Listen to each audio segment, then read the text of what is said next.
Now that we're on site, the first real big project that we're gonna do is to build a shed here for tool storage, as well as we don't have laundry facilities. There is a laundromat in town, but while the house is being built, I'm going to put a little temporary shed up here that we can put the washer and dryer in, and that'll make Lisa super happy. And the first thing I need to do over here is clear this space out. Yesterday, loaded up the dump trailer with enough wood from the local lumber yard to build a shed, and we made quite a bit of progress. I think the last time I showed you I had just leveled this off, and now look at this. Ta-da! So Lisa and I worked on this yesterday, which was a lot of fun. And what we have going on, if you can tell, is we have the 4x4s, 8-footers here, 10-footers there. We're gonna do a sloped roof here, and the decking is going in, floorboards and all that. So framing's always a lot of fun because it goes really quick.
So I think yesterday we did half of the floor here, did the other floor there, and then put the roof joists up, the beginning, and then the fascia boards and the headers.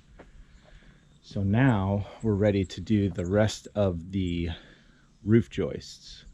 Those should march right across, and then the roofing goes up, the sheathing at least. And I don't know what's next after that. It's gonna rain all day today, so I don't know how much I'm gonna get done. If I just get the roof joists up and the sheathing on, that'll be great, because I think it's gonna rain all day.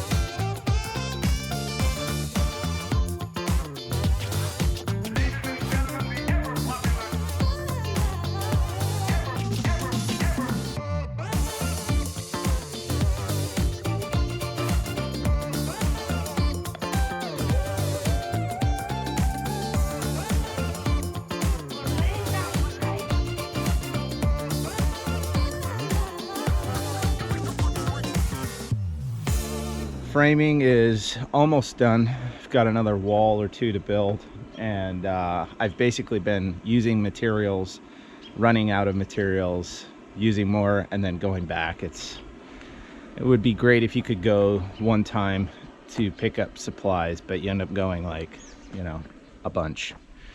But this dump trailer has turned out to be great because I can just throw everything back there, and the hardware store is not very far away, so I don't mind driving in to go pick up stuff.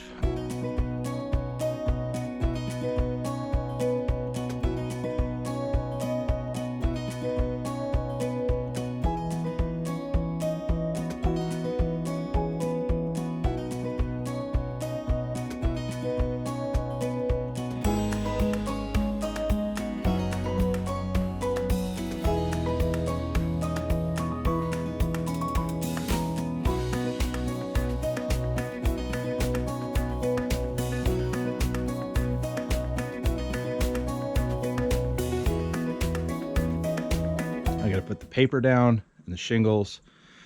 Paper drip edge shingles. So that's what's going on today.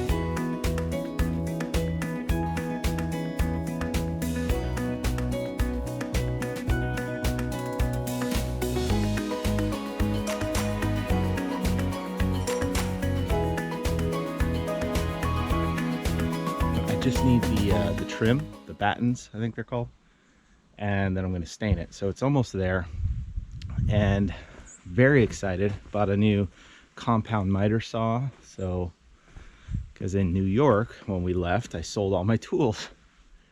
So here's the front side. Front side? I don't know.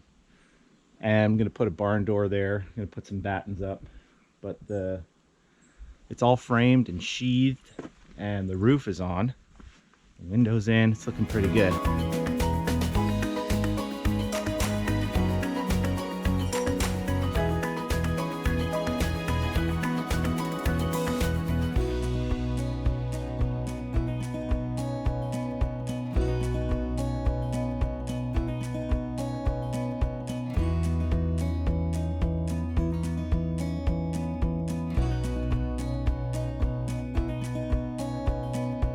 Today, I'm going to start staining. I power washed the floor of the shed because it was a mess. And now I have to wait 24 hours for any surface that's wet. But most of the outside isn't wet. So I'm going to go ahead and start today. Probably finish it up tomorrow. It's all been stained and sealed. And now I'm going to build a ramp. You can kind of see I got it started here. And a door. Now, the door hardware is on its way from Amazon. So that's going to be, I'll build the door, but I'm not going to be able to actually put it up until I think Saturday is when the hardware comes.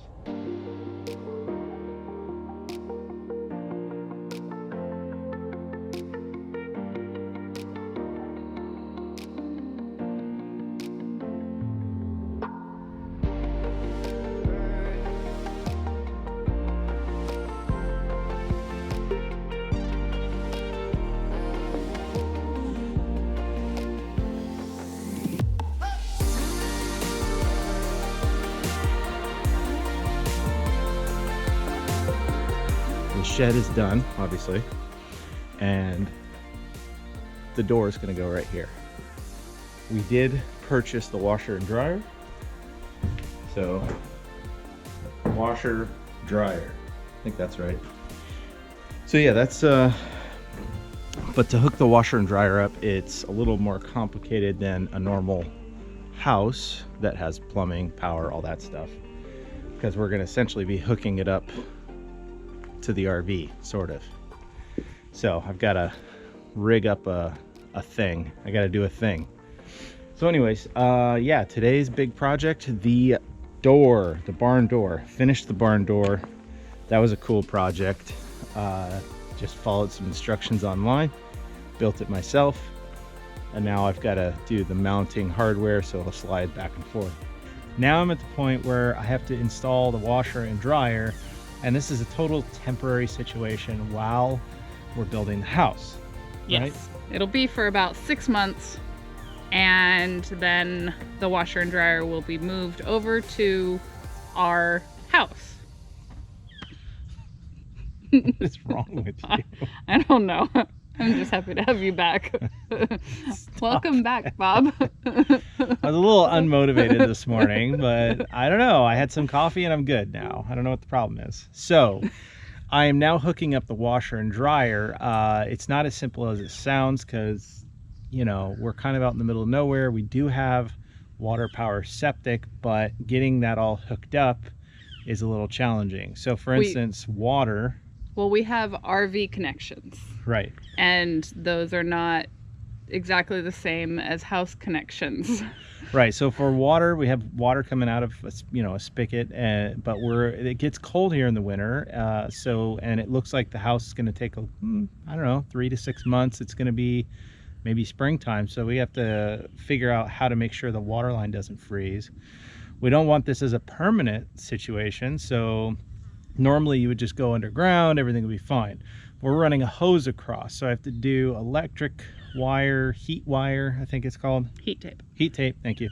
And also I've got to get the drain. How do you drain the washer into the RV hose? So we've been jumping through hoops. Also, how do you convert from natural gas dryer to propane gas? So all these answers are on the interwebs.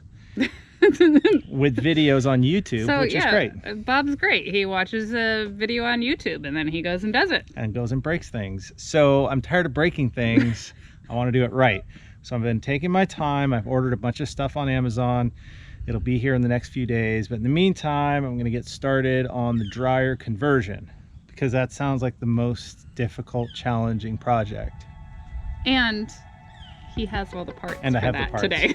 There's only like 3 tiny little parts, but it's all, you got to take apart the whole dryer, which seems crazy when it's a brand new dryer. But that's what I'm doing today.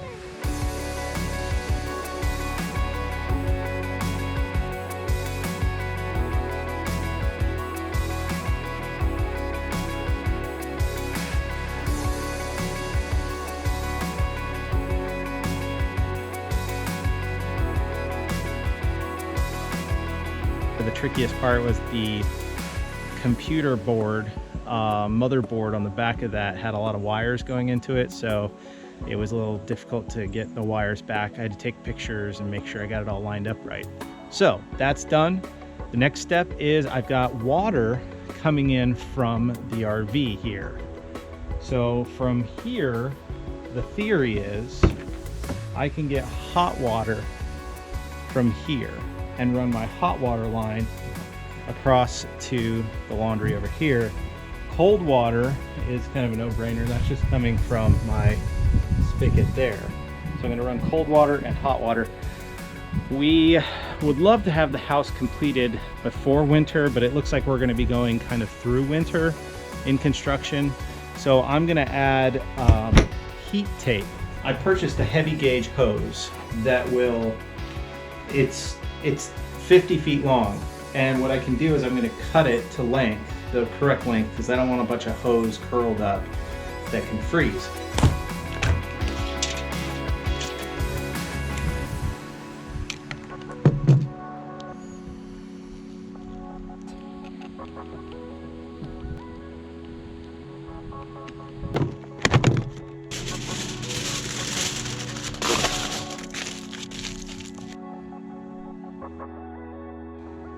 So we finished the shed and we've installed the washer and the dryer, and the washer, I have rigged up this drain hose that drains right here.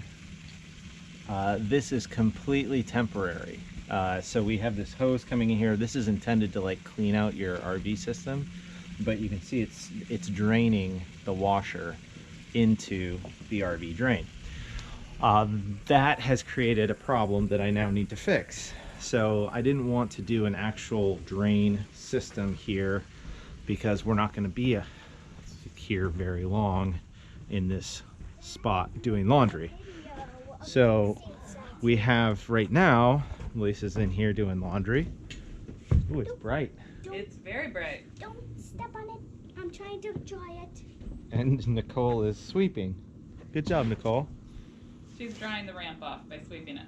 I like your costume. Thank you. The washer drains, sorry.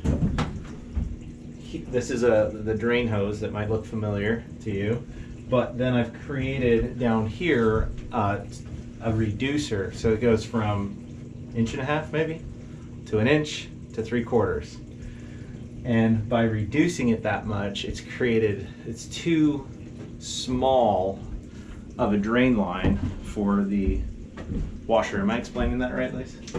It's, yes, the water is draining too slowly out of the washing machine, which is making the washing machine get really confused. So it freaks out and then it says, wait, I don't know what to do. I'll start over and I'll add more water. So then it restarts the whole cycle, which then creates tons of water in our septic holding tank, which then sets the alarm off. This only happened once. The alarm set off because it kind of has a sensor. It's like, hey, stop putting water in here. Unfortunately, I have to create an actual real drain system with PVC. So I'm gonna come over here. I'm going to create a P trap, and then the drain is gonna go down into the ground and over underground. And then I'm gonna have a vent. Now I was gonna take the vent all the way to the roof like it would be done in a house, But I decided to just go with one of those traps that have like a filter on it, and so it's only going to go. It might go up above, maybe into the opening there, the eave, so that we don't have sewer smell in here. So I'm going to trench right here, down, across, and I'm going to tap into the drain. I'm going to have to dig down and actually join into that drain right there.